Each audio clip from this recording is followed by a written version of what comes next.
이 남자의 정체를 아무도 몰랐다. 낡은 패딩에 해진 운동화, 손에 든 통장의 잔액은 고작 3만 원. 하지만 그의 진짜 정체는 자산 9천억 원, 국내 10대 재벌 한진수 회장이었다. 아버지, 결혼하고 싶은 사람이 있습니다. 67세 한진수 회장의 집무실. 아들 민재는 단호한 표정으로 아버지 앞에 섰다. 57층 건물 꼭대기에서 내려다 보이는 서울의 풍경은 화려했지만 이 방 안의 공기는 차가웠다. 진수는 천천히 시선을 아들에게 돌렸다. 날카로운 눈빛이 민재를 훑었다. 상대는 누구지? 민재가 깊게 숨을 들이쉬었다. 그리고 말했다. 박지은이라고 합니다. 하나은행 강남지점 대리입니다. 고아원 출신입니다. 순간 진수의 얼굴이 굳었다. 턱 근육이 경직되고 손가락이 책상을 두드리기 시작했다. 탁, 탁탁, 탁탁탁. 그 소리가 사무실 안에 울려 퍼졌다.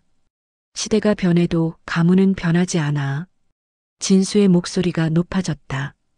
하지만 바로 그 순간 40년 전 기억이 번개처럼 스쳐 지나갔다. 비 내리던 거리, 작은 우산 하나를 나눠 쓰던 여자. 가난했지만 누구보다 밝게 웃던 그녀 수연. 수연아, 우리 평생 함께하자. 하지만 아버지의 반대로 그녀를 떠나보내야 했다. 정략 결혼이 이어졌고 5년 만에 파경을 맞았다. 그 후로 진수는 줄곧 혼자였다. 일과 아들만이 전부였다. 나가라. 당장. 민재는 한 장의 사진을 책상 위에 조용히 놓았다. 밝게 웃고 있는 여자. 박지은. 그리고 돌아서서 문을 나갔다. 진수는 사진을 집어들었다. 오래 바라봤다. 선해 보이는 얼굴. 수연과 비슷한 미소. 그날 밤 진수는 서재에 앉아 40년 전 사진을 꺼냈다. 흑백 사진 속에서 젊은 자신과 수연이 웃고 있었다. 손가락으로 수연의 얼굴을 쓰다듬었다. 미안해. 내가 너무 겁쟁이였어. 하지만 이제는 달랐다. 아들은 자신과 다른 용기를 가지고 있었다. 그리고 진수도 더 이상 같은 실수를 반복하고 싶지 않았다. 그래, 내가 직접 확인해 보겠어. 그 여자가 정말 우리 집안에 어울리는 사람인지. 다음 날 새벽 6시, 진수는 30년 묵은 옷장을 열었다. 낡은 검은색 패딩, 무릎이 해진 청바지, 밑창이 다른 운동화. 모두 젊은 시절 현장 감독으로 일할 때 입던 옷들이었다.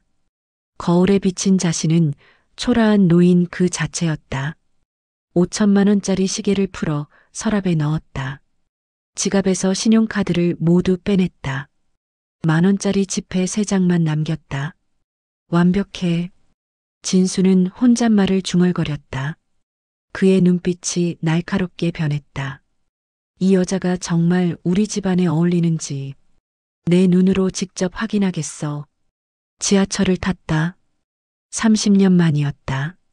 사람들이 슬쩍 피해 섰다. 초라한 노인을 보는 눈빛들. 진수는 속으로 웃었다. 이게 현실이었다. 돈이 없어 보이면 사람들은 이렇게 대한다. 오전 9시 하나은행 강남지점. 진수가 은행에 들어서는 순간 입구에서 소란이 일었다. 80대 노인 한 분이 바닥에 쓰러져 있었다. 얼굴이 창백했고 숨을 가쁘게 몰아쉬고 있었다. 직원들이 당황해하며 서로 눈치만 보고 있었다. 누구 하나 선뜻 나서는 사람이 없었다. 모두가 망설이고 있었다. 바로 그때 한 여직원이 뛰어왔다. 30대 초반으로 보이는 단정한 인상의 여자. 망설임 없이 무릎을 꿇고 노인 곁에 앉았다. 어르신, 정신 차리세요. 침착하면서도 단호한 목소리였다. 그녀는 재빨리 노인의 맥박을 확인했다. 그리고 주변을 둘러보며 큰 소리로 지시했다. 김 과장님, 119 부탁드려요. 이 대리님, 물 좀 가져다 주세요. 주저하던 직원들이 비로소 움직이기 시작했다. 하나둘씩 각자의 역할을 찾아 뛰어다녔다. 그때 지점장이 다가왔다. 얼굴이 불그락푸르락했다. 화가 난 것이 분명했다. 박지은 대리, 지금 창구 비우고 뭐 하는 거야? 여자는 지점장을 올려다보며 조용히 그러나 단호하게 말했다. 지금은 업무가 아니라 생명입니다. 지점장님. 진수의 가슴이 쿵 내려앉았다. 그 말, 그 눈빛. 40년 전 수연이가 했던 말과 똑같았다. 지금은 체면이 아니라 생명이에요. 구급차가 도착했다. 지은은 끝까지 할아버지 손을 잡아주었다. 구급대원들에게 상황을 설명하고 할아버지가 들것에 실릴 때까지 곁을 떠나지 않았다. 어르신, 병원에서 잘 치료받으세요. 할아버지가 눈물을 흘리며 말했다. 고맙소. 정말 고맙소. 진수는 멀리서 그 모습을 지켜보고 있었다. 가슴이 뜨거워졌다. 그녀가 할아버지를 대하는 모습, 그 따뜻함. 수연과 너무나 닮아 있었다. 1시간 후, 진수는 번호표를 뽑고 기다렸다. 먼저 다른 창구로 갔다. 젊은 남자 직원이 그를 위아래로 훑어봤다.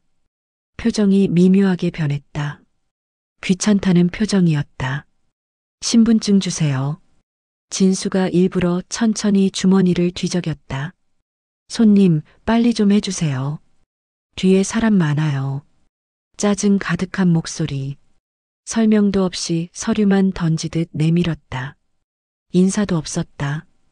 이게 현실이었다. 돈 없어 보이는 노인에게는 이런 대우를 하는 세상. 이번엔 지은의 창구로 갔다. 347번 손님, 이번 창구로 오세요. 진수는 구부정한 자세로 걸어갔다. 어서 오세요, 어르신. 무엇을 도와드릴까요? 지은의 목소리는 부드러웠다. 초라한 차림을 보고도 표정 하나 변하지 않았다. 오히려 더 밝게 웃었다. 송금을 하고 싶은데 도와드릴게요. 혹시 ATM 기계는 사용해 보셨어요? 그게 뭐죠? 제가 알려드릴게요. 걱정 마세요. 지은은 자리에서 일어나 진수를 ATM 앞으로 안내했다. 그리고 가방에서 카드를 꺼냈다. 큰 글씨로 은행 기계 사용법이 그림과 함께 적혀 있었다. 어르신, 제가 만든 거예요. 혼자서도 하실 수 있게 만들었어요. 카드에는 간단한 그림과 함께 순서가 적혀 있었다. 첫 번째, 통장 넣기. 두 번째, 비밀번호 입력. 세 번째, 송금 버튼 누르기. 정말 쉽게 설명되어 있었다.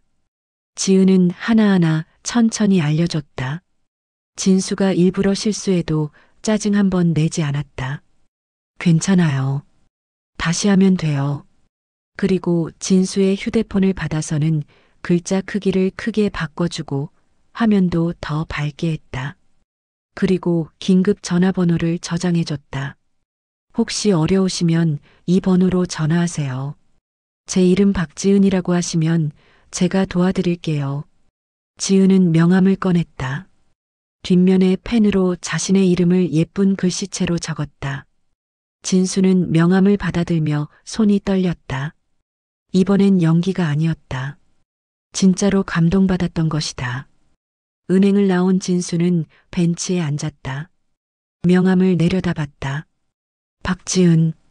예쁜 글씨체였다. 저런 사람이 내 며느리라면. 하지만 곧 고개를 저었다. 아직 이른 판단이었다. 한 번 더 확인해야 했다. 며칠 후 아침, 은행에 소문이 돌았다. 오늘 10시에 예치금 300억 원의 VIP 고객이 온다는 것이었다. 지점장이 직원들을 불러 모았다. 얼굴에 긴장이 역력했다. 박지은 대리, 내가 VIP 응대해. 지점장님, 10시에 예약 상담이 있어서요. 취소해. VIP가 더 중요하잖아. 지은의 얼굴이 굳었다. 하지만 더 이상 말하지 않았다. 바로 그때 고급 양복을 입은 남자가 들어왔다. 비서 둘을 대동하고 있었다. 지점장이 허리를 90도로 굽혔다. 회장님, 어서 오십시오. 이쪽으로 모시겠습니다. 분위기 자체가 달랐다. 지점장은 마치 왕을 모시듯 그 남자를 안내했다. 그리고 로비를 둘러보다 지은을 발견했다. 박지은 대리, 지금 뭐해? 당장 VIP룸으로 와. 로비에 있던 사람들이 모두 쳐다봤다. 지은의 얼굴이 순간 붉어졌다. 하지만 침착하게 대답했다. 지금 상담 중인 고객님이 계십니다. 상담은 나중에 해. 지금 당장 와. 순간 로비가 조용해졌다. 모두가 숨을 죽이고 지켜봤다. 지은이 천천히 숨을 들이쉬었다.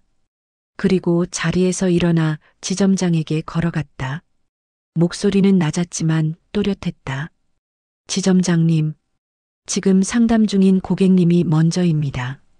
로비가 더욱 조용해졌다. 지점장의 얼굴이 새빨개졌다.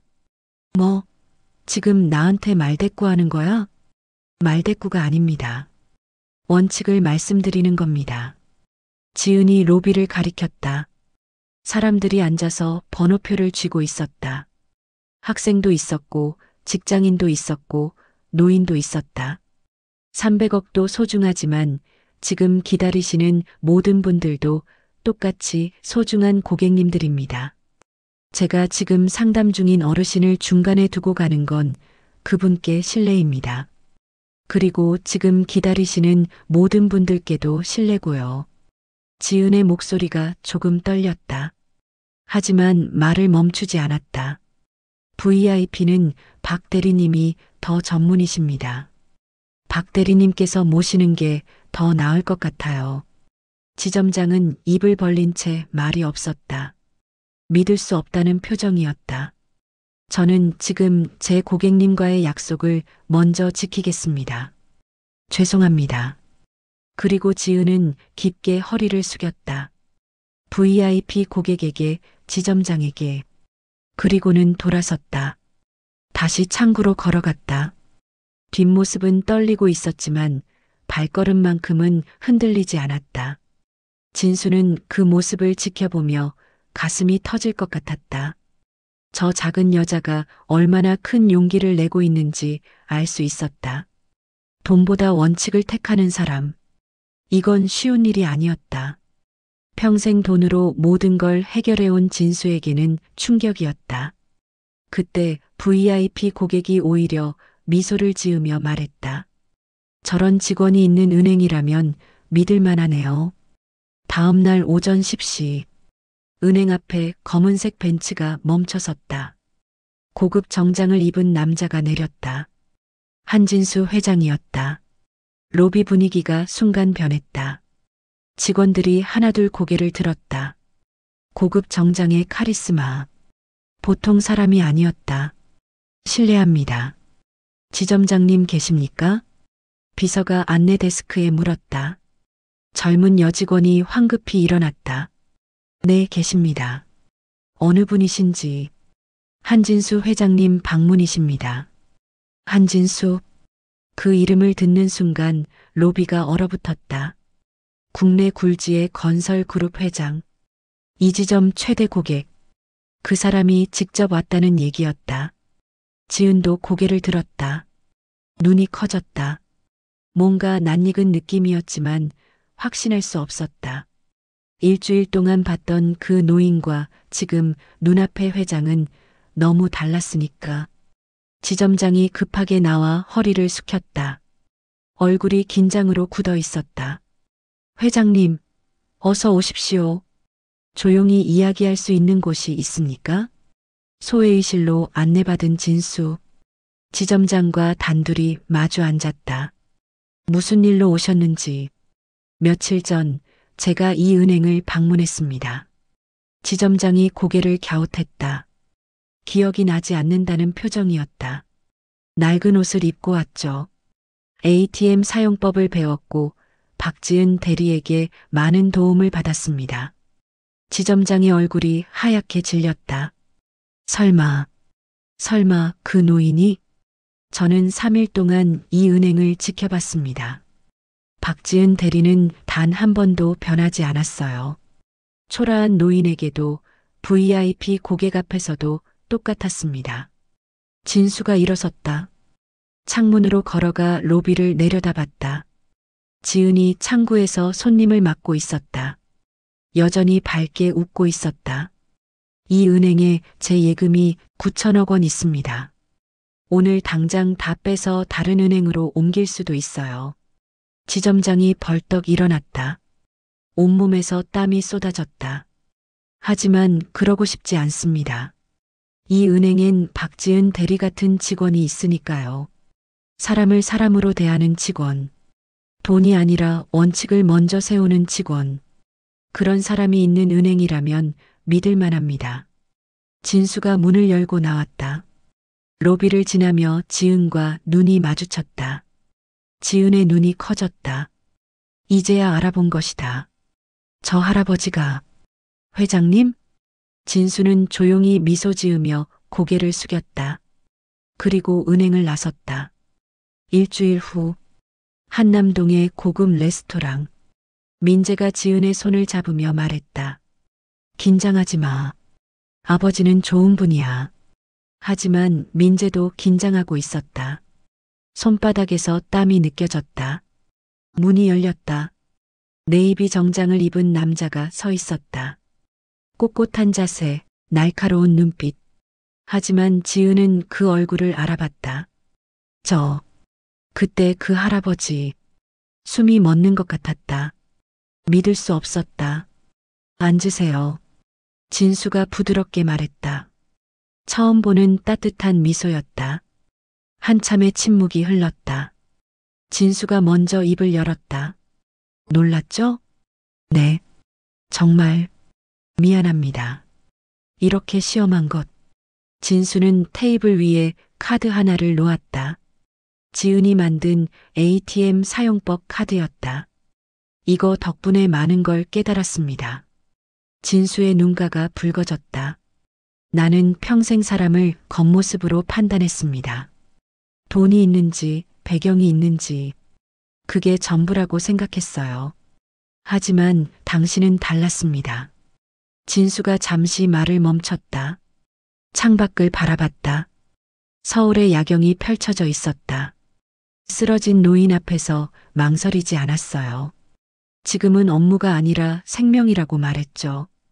초라한 노인에게도 친절했습니다. 직접 만든 카드로 도와주고 휴대폰 설정까지 바꿨죠. 그리고 300억보다 원칙을 택했습니다.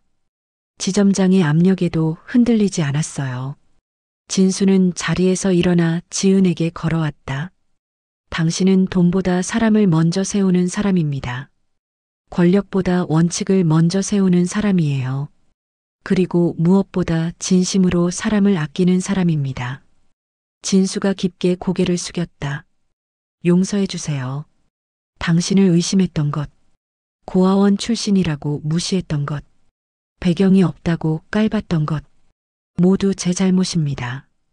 진수의 눈에 눈물이 맺혔다. 67세 노 회장이 흘리는 눈물이었다. 제발 우리 며느리가 되어주세요. 지은의 눈에서 눈물이 흘러내렸다.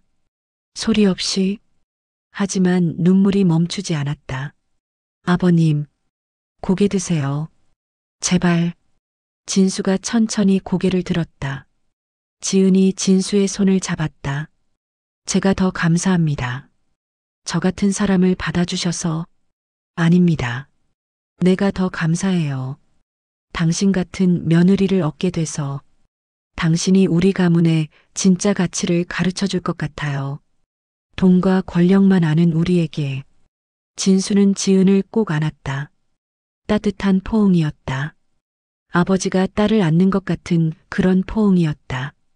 평생 아버지가 없었던 지은. 처음 느끼는 아버지의 온기였다. 그녀도 진수를 안았다. 두 사람 모두 눈물을 흘리고 있었다. 민재는 그 모습을 보며 조용히 미소 지었다. 눈물이 흘렀지만 행복한 눈물이었다. 한 달 후, 하나은행 강남지점. 지은은 여전히 창구에서 일하고 있었다. 어서 오세요, 어르신. 한 노인이 들어왔다. 진짜 할아버지였다. ATM 사용법 좀 알려주실 수 있나요? 물론이죠. 이쪽으로 오세요. 지은이 환하게 웃으며 할아버지를 도와드렸다. 하나하나 천천히 인내심을 가지고 창밖에서 진수와 민재가 그 모습을 지켜보고 있었다. 아버지, 잘 선택하신 거 맞죠? 진수가 웃으며 대답했다. 너야말로 잘 선택했다. 이제야 알겠구나. 진짜 가문은 피가 아니라 마음으로 만들어지는 거란 걸. 봄바람이 따뜻하게 불어왔다. 겨울이 끝나고 봄이 온 것처럼 진수의 마음에도 봄이 찾아왔다. 40년 전 잃어버린 사랑. 그 아픔을 안고 살아온 세월. 하지만 이제는 달랐다. 아들이 그 사랑을 지킬 수 있게 됐다. 그리고 자신도 다시 사랑하는 법을 배우게 됐다. 진수는 주머니에서 40년 전 사진을 꺼냈다. 수연의 미소가 여전히 그곳에 있었다. 수연아, 고마워. 내가 놓친 사랑을 내 아들만큼은 지킬 수 있게 됐어. 그리고 지은이라는 좋은 사람도 만나게 됐고, 내가 하늘에서 보내준 것 같아. 사진을 다시 주머니에 넣었다. 이제는 과거가 아니라 미래를 봐야 할 때였다. 가자. 저녁 준비해야지. 오늘은 우리 며느리가 처음으로 집에 오는 날이니까. 민재가 놀란 표정으로 아버지를 봤다. 아버지가 직접 요리를 하신다고? 평생 남에게 해주지 않던 사람이? 오늘 이야기 어떠셨나요? 마음에 울림이 있으셨다면 구독과 좋아요, 마음을 전해주세요. 더욱 따뜻하고 감동적인 사연으로 보답해드리겠습니다. 오늘도 행복한 하루 되세요.